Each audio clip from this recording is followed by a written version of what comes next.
नमस्कार, स्वागत है आपका सी न्यूज भारत में। मैं हूं आपके साथ ज्योति श्रीवास्तव।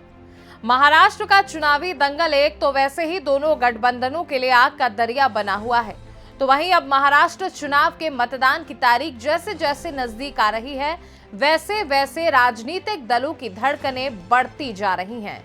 इस बीच महाविकास अघाड़ी में सीटों के बंटवारे को लेकर अभी तक उठापटक जारी है। गठबंधन में अभी तक तय नहीं हो पाया है कि सीटों का बंटवारा किस प्रकार करना है। वहीं इस बीच सपा मुखिया अखिलेश यादव ने एक अहम बैठक बुलाई, जिसमें उन्होंने चुनाव से संबंधित अहम रणनीति पर चर्चा की। महाराष्ट्र में विधानसभा चुनाव नजदीक है, इसे लेकर चुनाव प्रचार से लेकर गठबंधन खेमे में शामिल सहयोगी दलों को मजबूत किया जा रहा है। इस बीच सोमवार को नामांकन वापसी की अंतिम तारीख थी। इसी के साथ महाराष्ट्र की 288 विधानसभा सीटों पर कुल 8,272 कैंडिडेट्स की तस्वीर साफ हो चुकी है। वहीं समाजवादी पार्टी ने चुनाव मैदान में अपने 9 उम्मीदवार खड़े कर दिए हैं, जबकि महाविकास अघाड़ी ने पार्टी के लिए सिर्फ 2 सीटें छोड़ी हैं। ऐसे में सवाल उठ रहा है कि क्या बाकी 7 सीटों पर फ्रेंडली फाइट होगी, क्योंकि समाजवादी पार्टी कम से कम 5 सीटों पर चुनाव लड़ने पर अड़ी है। अगर कांग्रेस से बात बन गई तो फिर पार्टी अपने बाकी 4 सीटों पर उम्मीदवार वापस लेने पर विचार कर सकती है।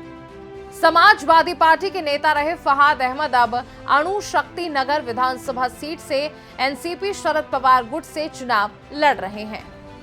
सवाल अब ये भी है कि समाजवादी पार्टी करे तो क्या करे।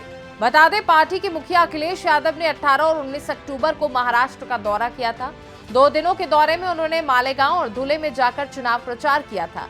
उसी दौरान अखिलेश यादव ने 4 सीटों पर पार्टी के उम्मीदवारों की घोषणा कर दी थी।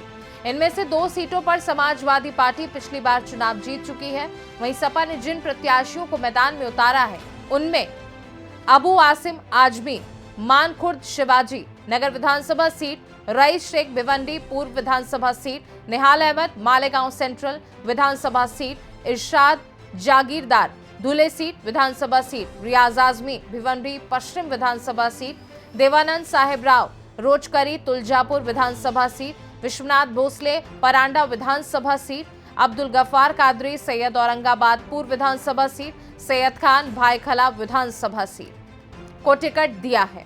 महाराष्ट्र में अखिलेश यादव सीटों के बंटवारे पर अरशद पवार समेत कांग्रेस नेताओं से मिल चुके हैं, लेकिन महाविकास अघाड़ी किसी भी सूरत में समाजवादी पार्टी को 2 से अधिक सीटें देने को तैयार नहीं है।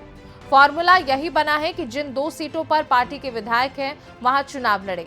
अखिलेश यादव ने महाराष्ट्र में कहा था कि वे 12 सीटों पर चुनाव लड़ना चाहते हैं, लेकिन हालात और वक्त तो बस यही इशारा कर रहे हैं कि महाविकास अघाड़ी तो अब आगे शायद एक भी सीट ना दे। ऐसे में अखिलेश यादव क्या करेंगे, ये देखने वाली बात होगी। फिलहाल इस खास रिपोर्ट में बस इतना ही। देश दुनिया की बाकी खबरों को जानने के लिए आप देखते रहिए सी न्यूज भारत।